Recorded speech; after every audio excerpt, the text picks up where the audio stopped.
I'm Vito LaBella, and I'm running for Senate, the 26th District. In both of my previous campaigns, I made a commitment to civility. No personal attacks, just policy-based discussions. Now, that doesn't mean that my opponent and I can't criticize each other about policies or about specific actions that either of us have taken. In fact, I welcome those discussions, and I hope my opponent will agree to debate me on the issues that the people of District 26 care about. Today, and we're going to talk about the proper balance between religious freedoms and LGBTQ rights. If we approach this topic with respect and understanding, I believe we can find common ground. I supported the LGBTQ community since I was a theater geek at Severian High School.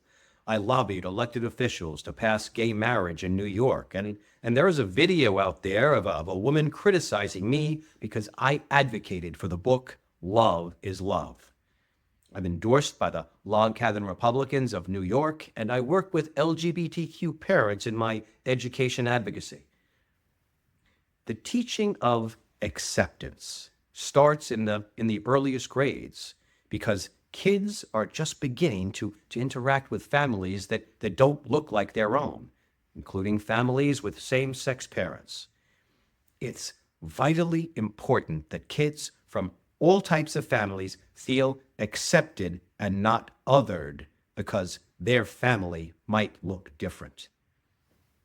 Acceptance in all aspects of secular life, including public schools, doesn't have to conflict with protecting the rights of religious organizations and individuals to practice their sincerely held religious beliefs.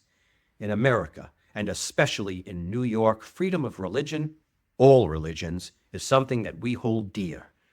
Our Constitution guarantees it, and it's not just about attending church or temple or mosque. It's about religious individuals, including religious conservatives, being able to live out their beliefs in everything that they do and to be able to discuss their concerns without being mocked or condescended to.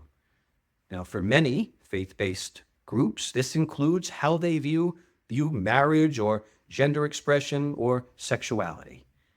Their beliefs are grounded in centuries of tradition and teaching, and these beliefs need to be respected, even if we might personally disagree with them.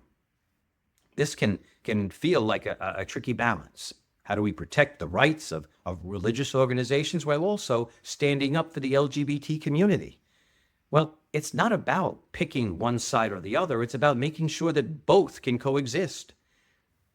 Religious organizations have the right to practice their beliefs within their own communities, but outside of those religious spaces, LGBTQ individuals should be able to live their lives free from discrimination.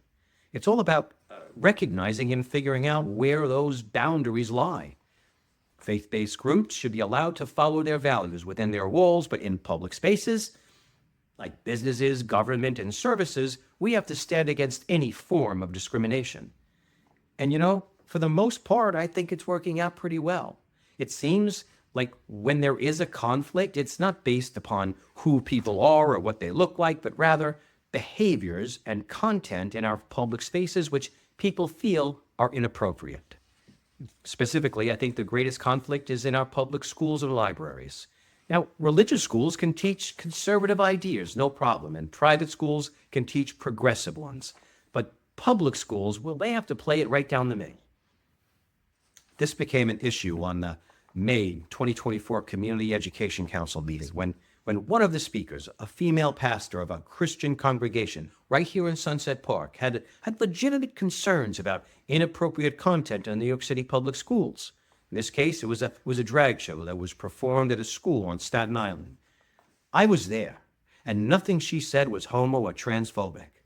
I watched as DOE officials looked on mockingly while she spoke and asked that her microphone be disabled. In spite of the fact that as recently as 2017, a DOE spokesman was quoted in the Daily News stating that the drag shows aren't appropriate for schools.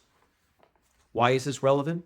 Well, in response to this woman and others exercising their rights to express concerns about inappropriate content, my opponent and the city councilman issued a joint statement accusing this religious leader of hate speech.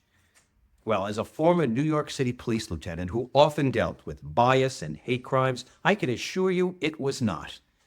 Over the last few years, religious Muslims, Jews, and Christians have all spoken to me to express their concerns about what they believe is inappropriate content in our schools and libraries.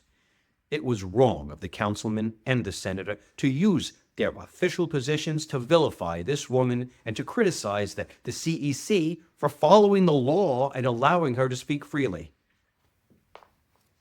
I'm committed to protecting both religious freedoms and LGBTQ rights. We all want the same things: to be respected, to be free, and to live our lives without fear. As somebody who works with both religious communities and the LGBT community, I know that we can respect our differences without losing sight of the shared values that bring us together. It's not easy, but it's the right thing to do. I'm Vito LaBella, and I'm running for Senate in the 26th District.